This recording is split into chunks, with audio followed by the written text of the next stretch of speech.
cipta itu berlaku sesuai dengan tergantung umur si penciptanya ditambah 70 tahun. Jadi misalnya ada seorang pencipta penulis buku, umurnya ternyata dia meninggal ketika di umur 60 tahun. Berarti hak ciptanya itu ditambah 70 tahun, jadinya 130 tahun. Nah, awalnya seperti itu di Amerika. Tapi bila penciptanya tidak diketahui, atau diterbitkan menggunakan nama samaran, waktunya adalah 9 tahun di hari pertama penerbitan. Jadi kalau nggak diketahui siapa penciptanya, itu 90 tahun jangka waktunya dari awal penerbitan pertama kali atau 120 tahun, tergantung pada waktu yang habis terlebih dahulu. Nah, kriterianya yang pertama ekspresi. Nah, jadi di sini yang dimaksud dengan ekspresi adalah suatu karya harusnya mengandung ekspresi konkret sebuah ide atau informasi. Jadi misalnya kita punya ide atau informasi tertentu, itu nggak ada ciptanya, kecuali kalau udah dituangkan dalam bentuk yang konkret. Misalnya kita tuangkan dalam buku idenya, nah baru ada ciptanya gitu. Nah, kemudian yang kedua, originality atau keaslian. Nah, di sini suatu karya harusnya asli atau original dari penciptanya. Nah, kemudian kata original juga mempunyai arti spesial dalam hukum hak cipta, yang bukan berarti sesuatu yang tidak pernah dilihat sebelumnya, tapi lebih kepada sesuatu yang penciptanya menciptakan tanpa menggunakan karya orang lain. Jadi di sini originalitas itu adalah ketika kita membuat suatu ciptaan tapi tidak menjiplak, tapi yang berkarya sendiri, jadi original. Nah, tapi misalnya ada dua orang yang secara tidak sengaja menciptakan karya yang identik. Nah, itu masing-masing dapat diberi gelar hak cipta, jadi nggak melanggar. Nah, yang ketiga itu adalah kreativitas. Nah, di sini memang persyaratannya tidak banyak ditemui, tapi suatu karya harus mengandung sedikitnya ada kreativitasnya untuk memiliki hak cipta. Kemudian macam-macam kemungkinan ekspresi. Jadi di sini tidak hanya satu ide aja yang dituangkan, tapi ada beberapa ide dan ekspresinya digabungkan menjadi satu. Seperti itu. Kemudian ditempatkan dalam suatu perantara. Nah, contohnya yang tadi kita bahas gitu. Jadi yang namanya sebuah karya cipta itu harus ada perantaranya, harus ada medianya. Jadi karya kita akan diakui haknya secara hukum kalau ada perantara medianya yang menjadi fasilitator gitu.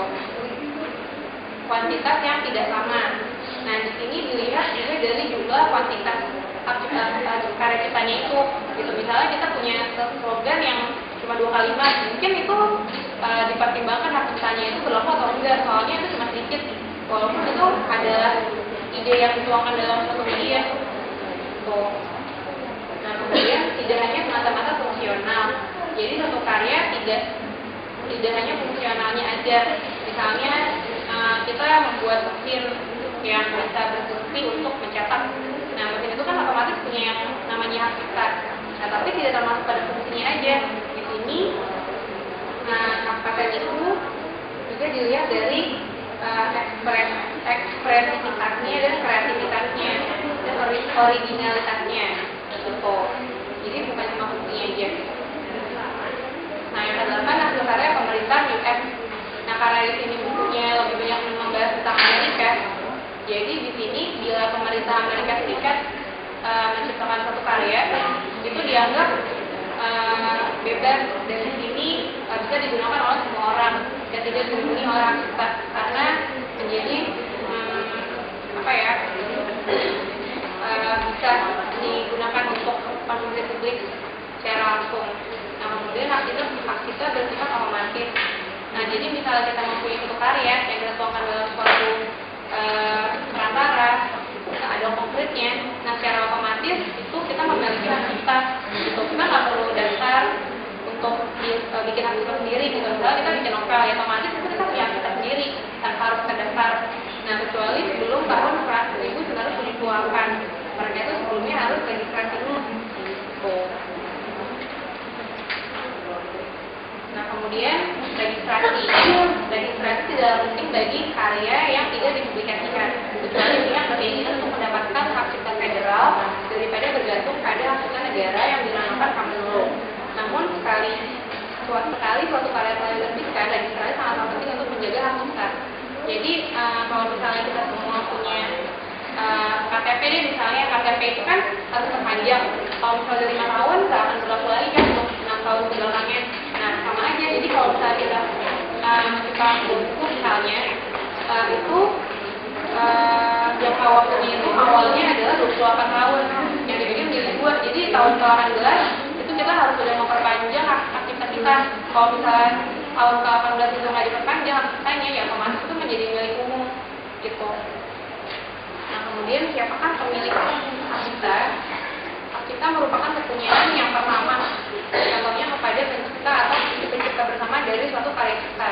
Namun pencipta pada tujuan umumnya tidaklah harus seseorang yang sebenarnya membuat karya tersebut gitu. Jadi memang kalau misalnya seseorang membuat suatu karya, otomatis itu menjadi pemilik hak ciptanya.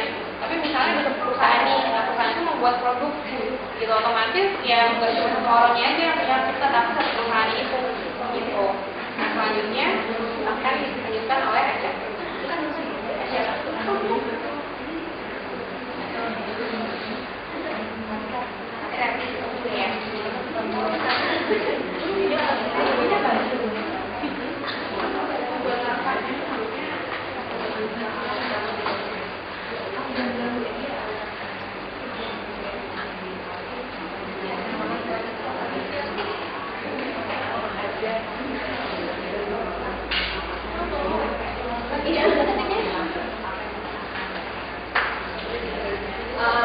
Selanjutnya itu persetujuan dalam hak. Ada dua term yang sering digunakan, penyerahan dan lisensi.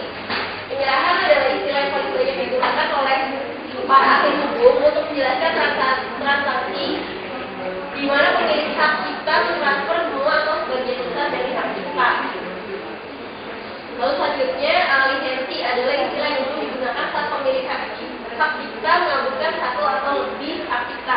Misalnya kayak ada musisi baru yang mau nyanyiin lagu dangdut lama.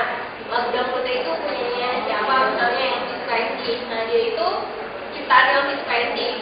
Nah dia itu harus memegang lisensi dari yang Elvis Presley itu. Kita harus minta hak ciptanya.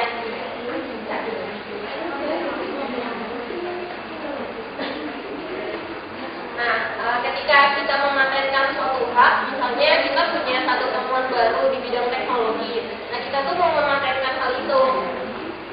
Nah, itu penting banget untuk memperjelas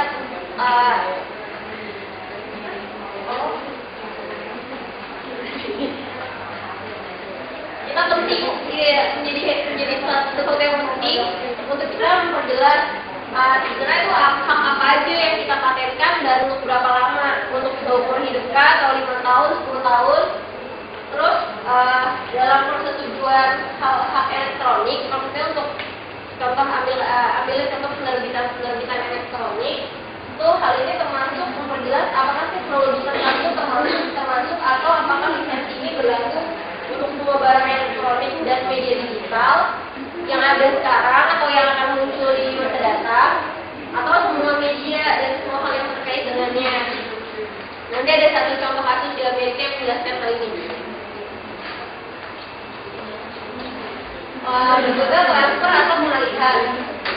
Kita tuh penting juga untuk spesifikasi apakah lisensi dapat ditransfer atau dialihkan. Misalnya si musisi dangdut pendatang baru tadi tuh yang udah pegang lisensi dari yang Sukaisi, nah dia tuh harus memperjelas juga lisensi yang dia pegang itu boleh ditransfer nggak atau boleh dialihkan nggak ke temennya.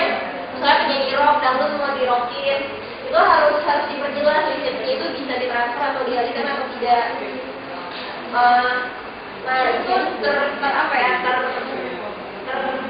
di pengejawantahannya itu harus ada istilahnya tuh hitam di atas putih. Jadi di perjanjian pemberian lisensinya itu harus ada kata-kata paten ini bebas transfer dan dapat dialihkan.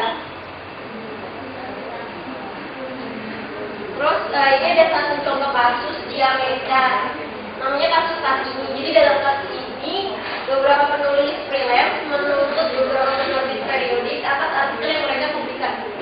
Atas artikel mereka di penulis freelance yang dipublikasikan tanpa persetujuan mereka. Jadi ada beberapa penulis freelance yang ngasih tulisan ke penerbit, tapi penerbit ini ketika dia menerbitkan nggak minta persetujuan gitu. Nah di sini pembelaannya bahwa membalas bahwa mengenai kontribusi penerbit periodik, ini maksudnya penulis ya, sorry salah tulis, dalam publikasi artikel tersebut belum ada aturan tertulisnya. Maksudnya ketika si penulis periodik itu apply tulisan ke penerbit, jadi tuh nggak ada hitam di atas putihnya nih, maksudnya ini boleh diterbitkan atau nggak boleh diterbitkan atau enggak. Jadi kata si penerbit nggak masalah dong kalau akhirnya saya terbitkan, kan sebelumnya nggak ada